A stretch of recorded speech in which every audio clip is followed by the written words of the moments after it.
اعوذ باللہ من الشیطان الرجیم، بسم اللہ الرحمن الرحیم۔ بھائی نے ترمذی شریف کی حدیث پاک مبارکہ پڑھی ہے۔ روایت جو ہے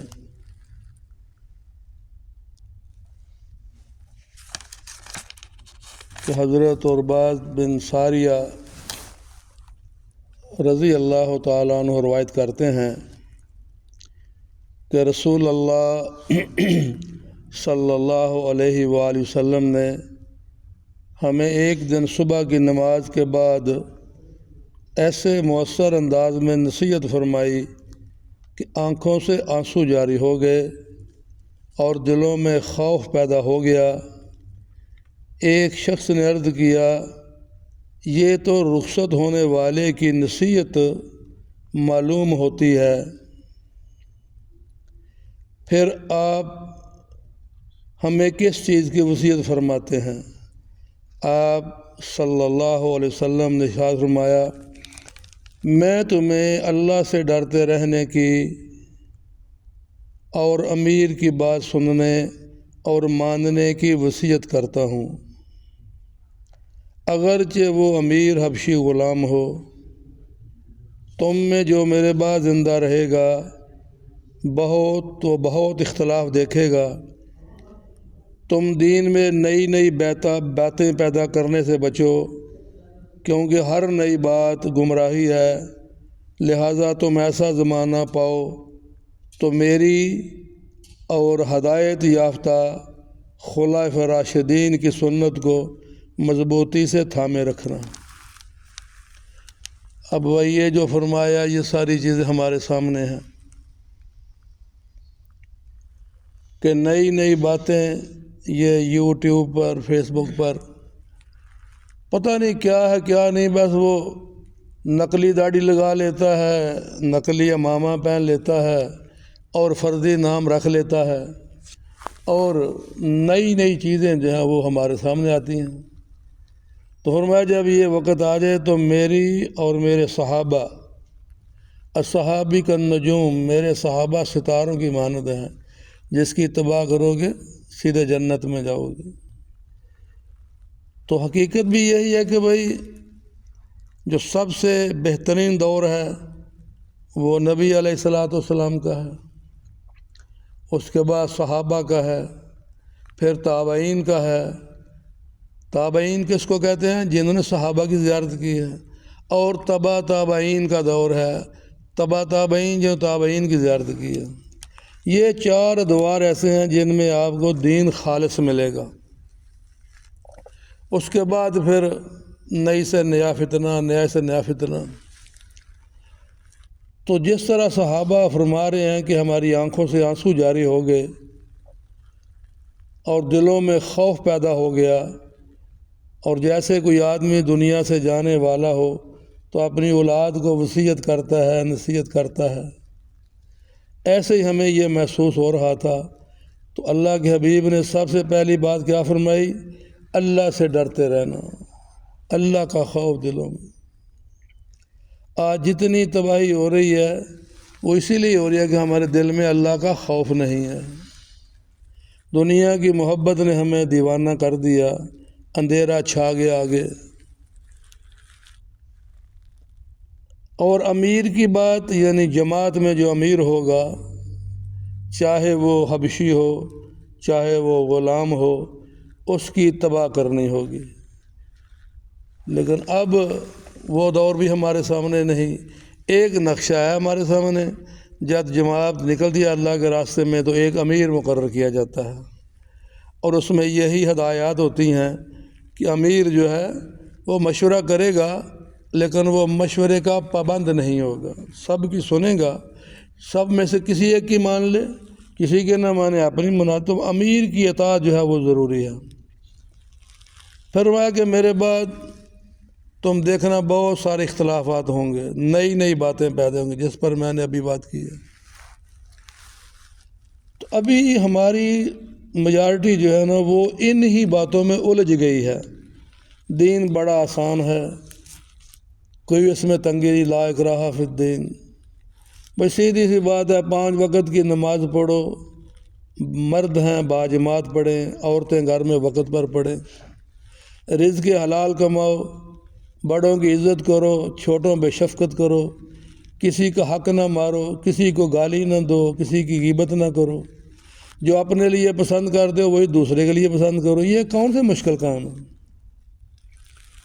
مصیبت تو یہ پڑ گئی ہے نا کہ ایک آدمی جو ہے نا وہ یہ کہتا ہے کہ میری بیوی بھی میری مانے، میرے بچے بھی میری مانے، میرے ماں باپ بھی میری مانے، میرے بہن بھائی بھی میری مانے، میرے دوست میری مانے، جہاں جاؤں مجھے کرسی پر بٹھایا جائے، مجھے پریا کا پنچایت کا جناب مجھے امیر مقرر کیا جائے، پھر میں جو فیصلہ کروں۔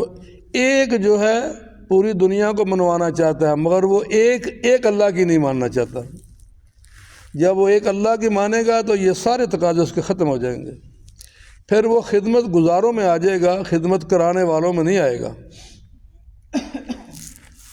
تو اس لیے میرے بھائیوں بہت پرفتن دور ہے، ہمارے لیے ایک ہی راستہ ہے کتاب و سنت کا، اللہ کے رسول کا، اور قرآن پاک میں بھی اللہ فرماتے ہیں تمہارا کسی معاملے میں کوئی اختلاف ہو جائے، کوئی جھگڑا ہو جائے، فَإِن تَنَازَعْتُمْ فِي شَيْءٍ فَرُدُّوهُ إِلَى اللَّهِ وَرَسُولِهِ، ہو گیا اختلاف، تنازع ہو گیا، کچھ بھی ہو گیا، فَرُدُّوهُ إِلَى اللَّهِ وَرَسُولِهِ، آؤ اللہ کے رسول کی طرف، یہاں سے فیصلہ لے لو۔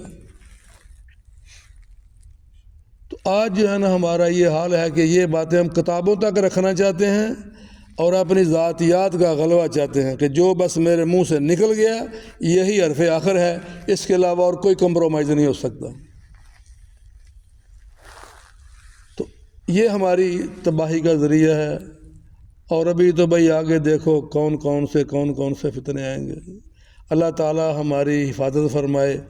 اور یہ سب سے بڑی فکر والی بات یہ ہے کہ آج ہم جو بیٹھے ہیں، جو بات کر رہے ہیں، ہم اپنی اولاد کی فکر کریں۔ اگر ہم اپنی اولاد کی فکر نہیں کریں گی تو ان کی یعنی ہماری آنے والی نسل 1-2 نسل کے بعد دین سے خارج ہو جائے گی۔ اور آج جو پیر پرستی کا اور کس طرح کی اللہ معاف کرے یہ جو باتیں سننے میں آ رہی ہیں، جن کا دور دور دور تک کسی کو حقیقت سے تعلق ہے ہی نہیں ہے، بس وہی بات کہ امامے باندھ لی ہیں، داڑیاں لگا لی ہیں، کوئی کسی کی کرامات بیان کر رہا ہے، دین کو بس نچاڑ کے نا بس اولیاء کی کرامتوں تک لے آئے ہیں۔ انہوں نے یہ کہا، انہوں نے یہ کیا، انہوں نے یہ کیا، انہوں نے یہ کیا، ان کی بچپن کی یہ بات، ان کی جوانی کی یہ بات، ان کی بڑھاپے کی یہ بات۔ انبیاء معصوم ہیں، صحابہ محفوظ ہیں، باقی ہر کسی سے کمی بیشی ہو سکتی ہے۔ اس لیے آج کے کچھ نام نہاد علماء نے بعض اولیاء کرام کو انبیاء تک سے بھی اوپر لے گئے ہیں۔ استغفر اللہ، استغفر اللہ۔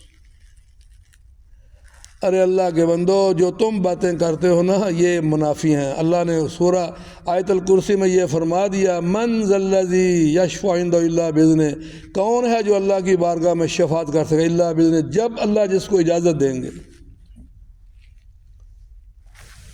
قبر کی وہ باتیں جن کا کوئی گواہ نہیں، کسی کو معلوم نہیں، ان ساری باتوں کو خواب تک لا کے اور خواب کو درجہ دے دیا قرآن و حدیث والا۔ اور آگے بھی جو ہے ماشاءاللہ اللہ ماشاءاللہ بیٹھے ہوئے ہیں، بس وہ بھی یہی چاہتے ہیں، جیسے کہ پیر صاحب اپنے مریدوں میں بیٹھے ہوئے تھے اور جناب بڑے مداح بیٹھے، اور پیر صاحب یہ فرما رہے ہیں بھائی اللہ نے قرآن میں فرمایا وَاعْبُدْ رَبَّكَ حَتَّى يَأْتِيَكَ الْيَقِينُ، کہ اللہ کی عبادت اس وقت تک کرو جب تک تمہیں یقین نہ آ جائے۔ تو الحمدللہ الحمدللہ ثم الحمدللہ، ہمیں اللہ پر یقین آ چکا ہے، گویا یقین آ گیا، اب نماز معاف، قرآن معاف، روزے معاف، حج چیز معاف ہو۔ کیوں؟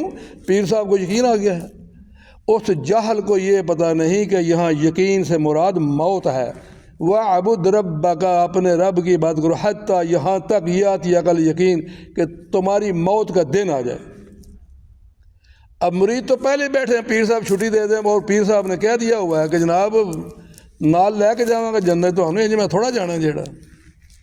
استغفر اللہ نے بھائی فرمایا 2 چیزیں چھوڑ کر جا رہا ہوں، ایک کتاب اللہ اور ایک اپنی سنت، مضبوطی سے تھام لینا، کبھی گمراہ نہیں ہوگے۔